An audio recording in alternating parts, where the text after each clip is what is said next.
What's up, everybody? So I figured we'd start this one outside today because we got quite a bit of snow last night and yesterday. Any of you guys that live in the Northeast know exactly what I'm talking about. There's a ton of snow, and so rightly so, the beard is coming in nice. Got to keep warm with all this crazy snow. We got about a foot yesterday, so I don't know if you can see, but the door to the shop is pretty well blocked in. Some massive snow piles over there. But yeah, so when the snow comes in Connecticut, and I'm sure this is, the same for a lot of other places too. When the snow comes, oh, there we go. Yeah. Oh, hey, there it is. When the snow comes in Connecticut, we get a ton of accidents, motor vehicle accidents, stuff like that. You would think people live here all their lives, but yet every time it snows, somebody gets in an accident, and it's because they're doing something ridiculously stupid. But that's neither here nor there. What the winter does do for us here at Morpheus Performance, though, is it gives us a whole ton of new stuff to work on and a whole ton of new stuff to make content with and everything else. But our latest acquisition actually was one of our customers was driving and wasn't paying attention, hit the brakes, didn't stop, slammed into the back end of a pickup truck with a trailer hitch. So basically what we've got is a total vehicle that we bought back from the insurance company, and we're going to rebuild and use it as a shop truck. So let me show you guys what that is now. Alright, so here it is. It is a 2000 Jeep Grand Cherokee Laredo. So it's got the 4-liter straight six in it. Automatic, completely stock, 100%. Now the funny thing about this vehicle is this actually belonged to my cousin a while back, and I bought it from her, and we put a motor and transmission in it, a few other odds and ends, and sold it to a very good customer of ours. And now, unfortunately, her husband rear-ended somebody and totaled the vehicle, so we have it back again. So this vehicle has been coming back to us over and over again for service, for all kinds of stuff for years now. So it's kind of nice to have it back. But let me show you guys a little bit of the damage. So he hit right there. I think it was like an F-250 pickup truck with a trailer hitch sticking out of the back of it. So we've got basically a damaged bumper support. The AC condenser is done. The radiator's done. The upper radiator support is done. Obviously the headlight is just kind of hanging here by a thread, so that's done. This section is pushed back about an inch or two. The actual radiator support itself here, this bar that runs down all the way under, that got damaged and pushed back as well. The frame horns are kind of, I think they moved about 1/4 of an inch, so there is actually on this side here, there's a little bit of damage right about there on the frame where it kind of pushed in that way and buckled, so we got to fix that.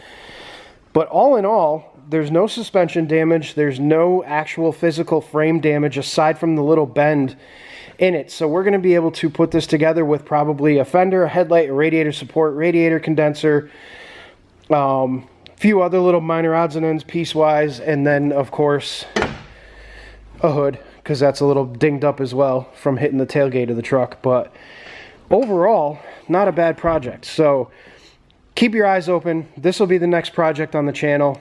We're going to do as much as we can to try to get it rebuilt and get it on the road so that we can have kind of like a winter shop vehicle, so I'm not having to drive my brand new truck around and whatever else. This will be like the parts runner and things of that nature. So what I'll do is I'll take you guys along. Most of the stuff on this is probably going to be like time lapse, so I can show you guys replacing the radiator support. We can do pulling the frame back into the correct position and fixing all that stuff up, and to give you guys an idea of, yeah, if you find a vehicle like this that's $200-300 on Craigslist and it's smashed in the front, that for X amount of money you can fix it too. You can have it, you can buy it, you can fix it. And 9 times out of 10 with a vehicle like this, the customers aren't going through insurance.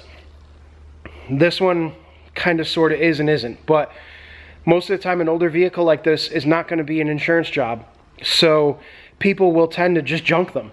And this particular vehicle has a brand new engine. The engine's only got 60,000 miles on it.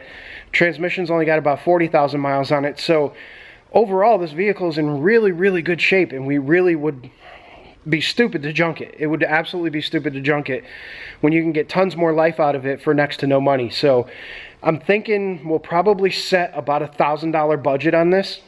So with the purchase price of a vehicle like this, which is going to be on average about 500 bucks, a little bit of your time, some parts, for about $1,000 you can have a four-wheel drive 2000 Jeep Grand Cherokee in perfect running condition, and you know, the vehicle lasts you for quite some time if you take care of it. So that's what we're going to be doing over the next probably month, I would say. So we'll have little I'll make a playlist of all the videos that we do with this Jeep so that you guys can see the start to finish, and we'll go over a lot of the stuff that I do with it so that you guys can do it yourself. And you know, it's kind of be a how-to video. And you know, I know a lot of you guys are into the whole budget thing and getting cars on a budget, and I want to show you that you can get upgraded cars on a budget. It doesn't have to be a Honda Civic or a Hyundai Elantra or a Toyota Corolla or something like that.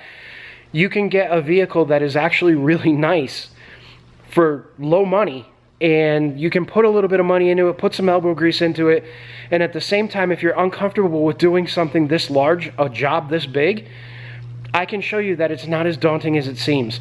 If you've got a spot to work on it, some basic hand tools, and maybe know somebody that's got a welder, you have a welder yourself, you can do this. It's actually really, really easy. So we'll get to that. That'll be coming soon. We'll have some playlists on that. This weekend, stay tuned. We've got an incredible video coming out. I don't know if you guys remember, some of you that follow me on Instagram saw that we got a huge box of stuff from Tycon Industries and Stainless Bros. So we are actually going to be putting all of that stuff to good use this weekend, and you'll get to see what that's all about. So stay tuned. Again, thanks for watching. I hope you guys are interested in this Jeep build because it's going to be pretty cool, and I'm actually stepping on parts of it now.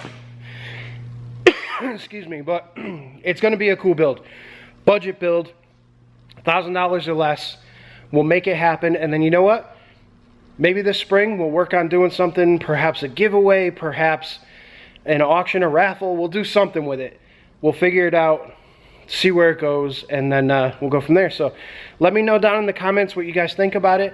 Let me know if you want to see more videos of stuff like this, and we'll make them happen. So thanks for watching. As always, like, comment, subscribe. Happy New Year, everybody, and look forward to the stuff to come. So I will see you guys on the next one.